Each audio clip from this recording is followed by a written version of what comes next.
साल 2021 में पंजाब के मोहाली में इंटेलिजेंस के मुख्यालय पर आरपीजी से हमला किया गया था। इस मामले की जांच जो है वो लगातार चल रही थी, लेकिन अब इस जांच की जो आंच है वो सहारनपुर के देवबंद तक जो है वो पहुंच चुकी है। सहारनपुर के देवबंद से यूपी एटीएस और पंजाब एसटीएफ ने एक जॉइंट ऑपरेशन करते हुए देवबंद के बचेटी गांव से एक युवक को जो है वो हिरासत में लिया है। तो देखा जाए तो बड़ी कार्रवाई जो है वो एक बार फिर से देखने को मिली है और देवबंद फिर से सुर्खियों में आया है, क्योंकि पंजाब के मोहाली में जो आरपीजी अटैक हुआ था उसका कहीं ना कहीं जो कनेक्शन है वो देवबंद से जुड़ता हुआ नजर आ रहा है। इस पूरे प्रकरण की जांच जो है वो पंजाब एसटीएफ की तरफ से की जा रही थी और इस जांच में यूपी एटीएस को भी जो है वो शामिल किया गया है। यूपी एटीएस ने देवबंद के बचीटी गांव में पंजाब एसटीएफ के साथ छापेमारी करते हुए एक युवक को जो है वो हिरासत में लिया है। इस युवक पर आरोप है कि ये युवक पाकिस्तान के एक बड़े आतंकी नेटवर्क के साथ जुड़ा हुआ था। इसके पास से कई इलेक्ट्रॉनिक डिवाइस और कई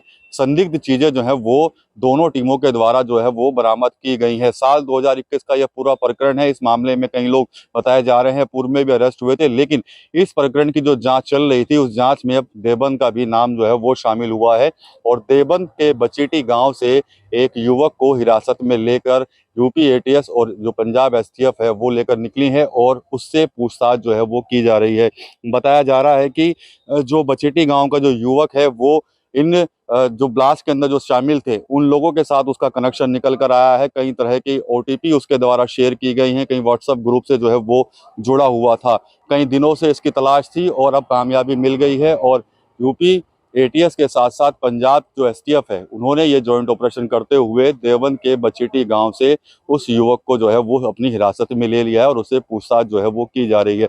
ये पहला मामला नहीं है। इससे पहले भी आपको याद होगा कि सहारनपुर जिले के अंदर कई संदिग्ध आतंकियों को जो है वो यूपी एटीएस और अन्य सुरक्षा एजेंसियों के द्वारा गिरफ्तार किया जा चुका है। अभी कुछ दिन पहले की बात है, सहारनपुर के अंदर ही ढिक्का कला गांव पड़ता है सरसावा क्षेत्र में, वहां के दो युवकों को जो है वो यूपी एटीएस की तरफ से गिरफ्तार किया गया था। इन युवकों पर भी आरोप था कि ये पंजाब के, माफ कीजिएगा, पाकिस्तान के एक शातिर गैंगस्टर शहजाद भट्टी के साथ जो है वो जुड़े हुए हैं और देश के अंदर एक बड़ी घटना की साजिश रचने की फिराक में वो लोग थे। लेकिन उससे ठीक पहले ही सहारनपुर की देवबंद की जो एटीएस की फील्ड यूनिट है उन्होंने कार्रवाई की और इन दो युवकों को जो है वो गिरफ्तार कर लिया। इन दो युवकों के साथ एक मुजफ्फरनगर का और एक उत्तराखंड के ढंढेरा का युवक भी जो है वो गिरफ्तार हुआ था। देखा जाए तो लगातार एटीएस का जो है वो ऑपरेशन सहारनपुर ही नहीं बल्कि जो पश्चिमी उत्तर प्रदेश के जिले हैं मुजफ्फरनगर, मेरठ, शामली, यहाँ लगातार जारी रहता है। लेकिन अब जो पंजाब के मोहाली में जो ब्लास्ट हुआ था उसका एक आरोपी जो है वो बताया जा रहा है देवबंद का रहने वाला है।